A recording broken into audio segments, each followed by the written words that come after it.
It's called fashionably late fuckface. In the original No More Heroes, a guy named Travis Touchdown is conned into a series of life-or-death battles to become the #1 ranked assassin. In the sequel, it's pretty much the same setup. There's a multitude of twisted psycho assassins out there, and it's up to you to put them down to become the king of them all. With an assortment of improvements aimed at making the sequel a better game, No More Heroes 2 aims to please, but also fights to maintain its punk rock otaku style and sadistic killer instinct.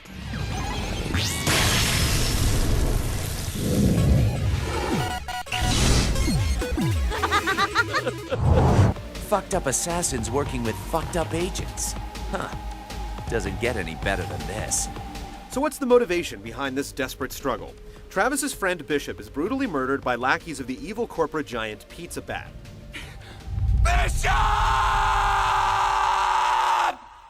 Although he only played a bit part in the first game, Travis will stop at nothing to avenge his death, even if it means climbing back to the top of the assassin rankings from the lowly number 51. Congratulations on a fantastic victory! You are now ranked 50th! Just 49 left. Plus, the dude really wants to get laid. So, this is the UAA office? It doesn't 100% line up with the story from the first game, and the feeling of random craziness has only been amplified, but the mostly coherent plot progression does succeed in taking you through a bizarre bunch of boss battles and slapping you in the face with choice bits of dialogue you're unlikely to hear from any other game. Man, I love your name. You gonna fight me with all your hoes?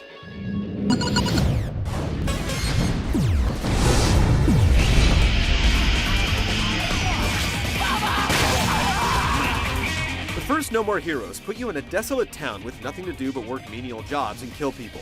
The open world structure gave the game a sense of place and a unique vibe, but felt a little too desolate and underdeveloped. The sequel gets you around town via a menu, letting you quickly jump to different locations to take on ranked assassins, play retro-style minigames to earn cash, drop by the gym to buff up your attack power and life bar, or purchase new weapons from the foxy Dr. Naomi. The ease of getting into your next activity, whether it's collecting cash to buy clothes and upgrades or killing the next guy or gal standing between you and #1, makes it easy to progress at your own pace. The experience is much less directed than the first game, and since you don't need to save up money to buy into ranking battles, you'll feel that much more freedom as you cut dudes in half with your laser sword. Even though side missions and part-time jobs are optional, you'll find yourself doing a lot more than simply bisecting chumps with your beam saber. Travis will find himself fighting in a giant mech battle, jumping on his bike for some mounted combat, and you'll briefly take control of new characters when killer schoolgirl Shinobu and Travis's brother Henry drop by for cameos. The game is never as successful as it is when it focuses on Travis tearing things up, but it has the good sense to abandon the tangents before the novelty wears off. There are noticeable highs and lows, but No More Heroes 2 rarely is a problem getting your attention and keeping you entertained.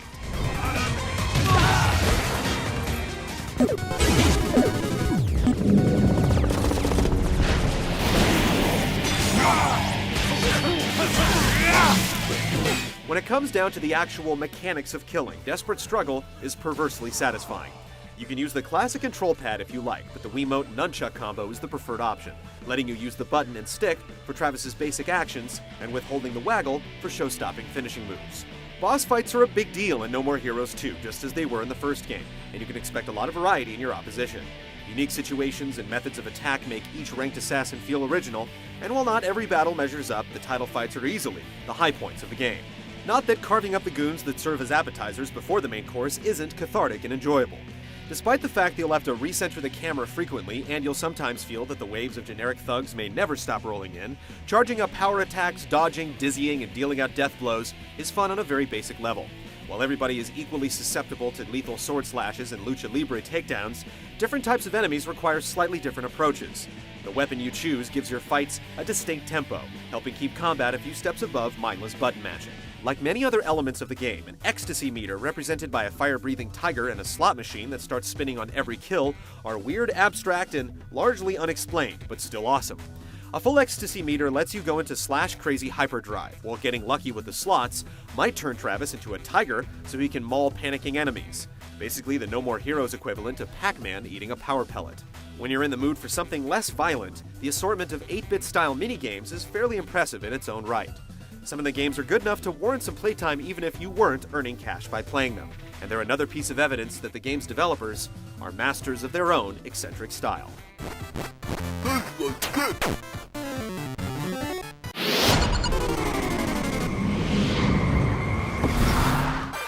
Get your dumb ass to my office now! On a technical level, No More Heroes 2 gets by with plenty of flashy effects and only a few technical hitches concerning difficult camera control and occasionally choppy action. Don't say that, handsome. Actually, you're just my type. Like the first No More Heroes, the game is all about style, from its unmistakable character designs and appealing stylized violence to its slick cutscenes and artful scene-to-scene transitions. Despite similarities, the overall vibe is definitely different. While the first game mocked Travis's perverse otaku tendencies, the sequel celebrates them, with a gratuitous and unrelenting focus on female anatomy. You can tell a lot about a man from his anime collection, and it's tough not to notice the new breast physics. Fittingly, the visual indicator for your beam strength is a bobbling, smiley-faced phallus. When it starts to droop, you'll know it's time for a manual recharge. Faster! There's definitely plenty of violence in the Assassin game, but sex is a huge part of the package. Oh yeah! I'm in it to win, baby! Number one, here I come! More compelling than the digital boobage, however, is the varied Infectious soundtrack. The wickedly catchy main theme returns from the first game, along with numerous original themes for the game's multiple stages and boss battles. Sorry, but I gotta make this quick.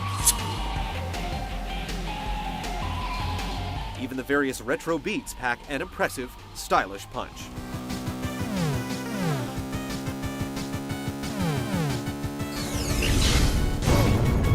What the fuck?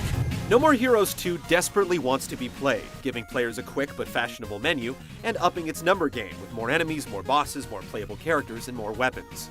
It delivers more and better, and still packs much of the same style and flair that helped the first game succeed, despite its flaws. This is a heroic successor to a game that fell short of its potential, and if you've got the guts to face the insanity it throws at you, it's definitely worth checking out. Enjoy your trip.